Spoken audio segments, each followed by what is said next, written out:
On my second day with Apple's new HomePod, I asked the artificially intelligent speaker to play some music. Siri, the virtual assistant that powers HomePod, enthusiastically replied, "Oh.K, let's get going with some dashboard confessional." I cringed.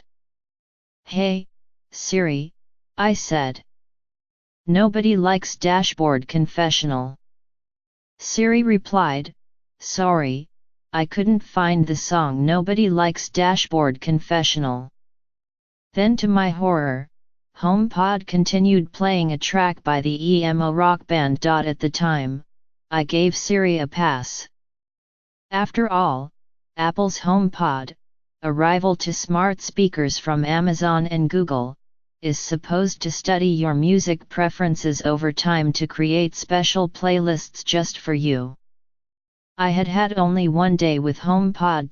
But after a week during which I asked HomePod to play my favorite tunes from artists like Beck, Talking Heads and David Bowie, the smart speaker still did not learn. Instead, like a stubborn DJ, Siri kept playing music by artists outside my music palette, Taylor Swift and Leroy Francis, to name just two. That leads to my conclusion: the $349 HomePod, which costs roughly 3 times its competitors and arrives in stores on Friday, is tough to recommend to you, dear reader. Apple's speaker is certainly an impressive piece of hardware. Audiophiles will appreciate that it has a woofer with a custom amplifier and 7 tweeters. The result is a speaker with a deep bass and rich treble that is loud enough to fill a large room with superb sound. HomePod makes the Amazon Echo and Google's Home sound muffled and tinny in comparison. But Siri on HomePod is embarrassingly inadequate, even though that is the primary way you interact with it. Siri is sorely lacking in capabilities compared with Amazon's Alexa and Google's Assistant. Siri doesn't even work as well on HomePod as it does on the iPhone. For Apple, that's unfortunate. The company was the first to bring virtual assistants to the mainstream with Siri on the iPhone in 2011, but it has since fallen behind Amazon and Google with smart speakers. Apple announced HomePod last June but then delayed its release until this year. Even now, Apple is shipping the HomePod unfinished. On day 1, the device will lack some cool features, like the ability to link several HomePods together to create a multi-room sound system that Apple says will fill an entire home with music. That feature will come in a software update later this year. And there are other limitations. The HomePod requires an iOS device, like an iPhone, an iPad, or an iPod Touch, to set it up. To use your voice commands to play music, you will also need to subscribe to Apple's streaming music service, Apple Music. So how exactly did I reach my conclusion on HomePod?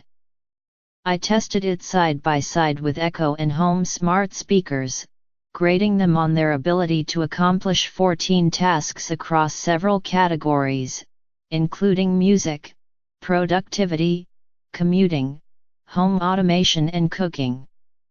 Let me walk you through the process and results. I started picking the 14 tasks by reading up on research studies that looked at how people use virtual assistants in the home.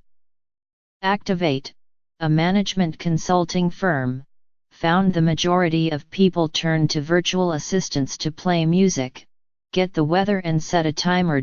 Apple also provided statistics on smart speaker usage from the research firm Parks Associates.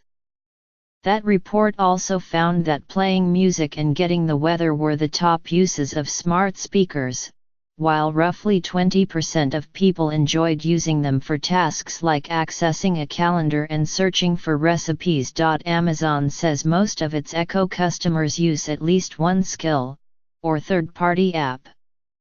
So I added the ability to use Uber, the most popular ride-sharing service, as a test. Now onward to the tests themselves. I set up a HomePod, an Echo, and a Home in my house and began with a battery of question and answer sessions. First up, traffic. All the speakers gave a similar traffic estimate for a drive to San Jose, California. Roughly a 1-hour drive on the freeway. But when I asked HomePod to summon a car from Uber, Siri responded, "I wish I could, but I can't help with rides here."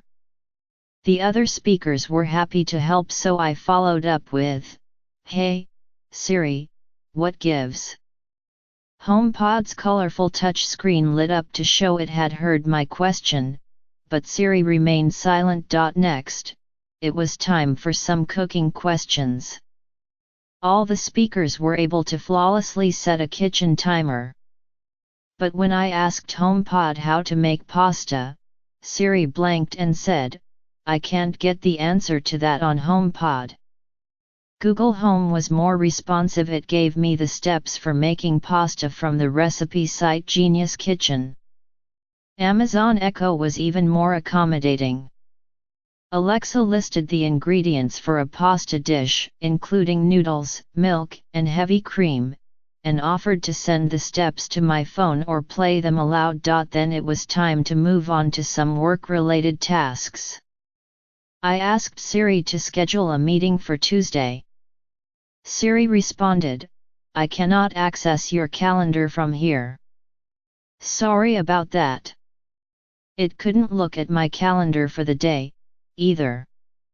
Google Home and Amazon Echo, in contrast, managed to schedule new events and read my calendar for the day, a meeting in the morning, followed by a photo shoot and a business dinner in the evening. When I asked Apple about Siri's hiccups, the company said that for the first version of HomePod, it focused on including tasks that people use smart speakers for the most, like playing music and asking about the weather, and that it would continue to evaluate what other features to add over time. I wondered whether HomePod would do better with smart home tasks and decided to ask all the smart speakers to turn on a Wi-Fi connected light bulb from the smart light company LOLA'S.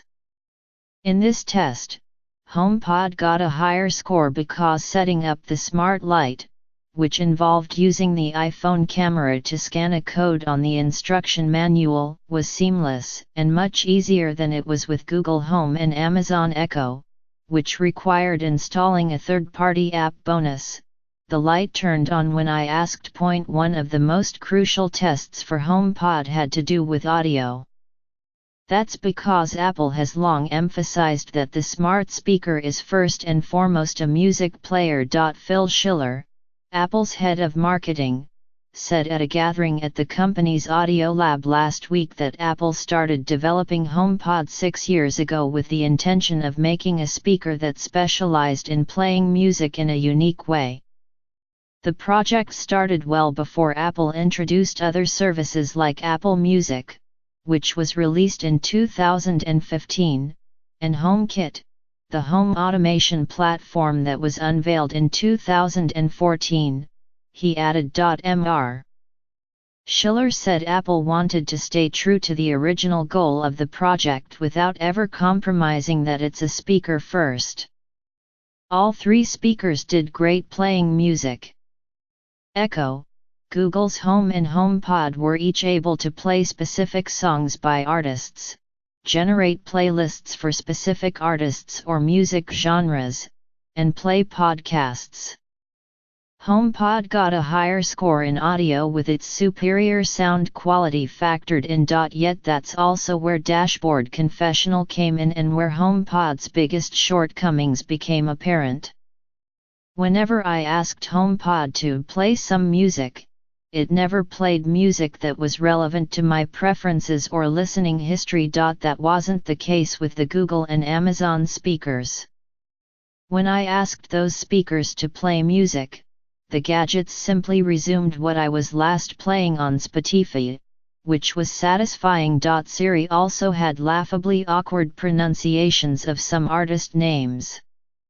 When I once asked HomePod to play songs by Tupac, Siri replied, "Sure, here's 2, and after a short pause said, "Pacific, I'm not sure Dr. Dre or Jimmy Iovine, whose streaming service was acquired by Apple to develop Apple Music, would approve." In response to my concerns, Apple said HomePod studies a customer's music preferences over time. I figured a week should have been enough. From the tests, I graded the speakers on their ability to accomplish each task on a scale from 0 to 4. I gave a 0 for tasks that could not be done at all, a 2 for tasks that could be done with some issues, and a 4 for tasks that could be completed flawlessly. So how did they all stack up in terms of grade point averages out of 4.0? The final results: Amazon's Echo 3.4, Google's Home 3.1, Apple's HomePod 2.9.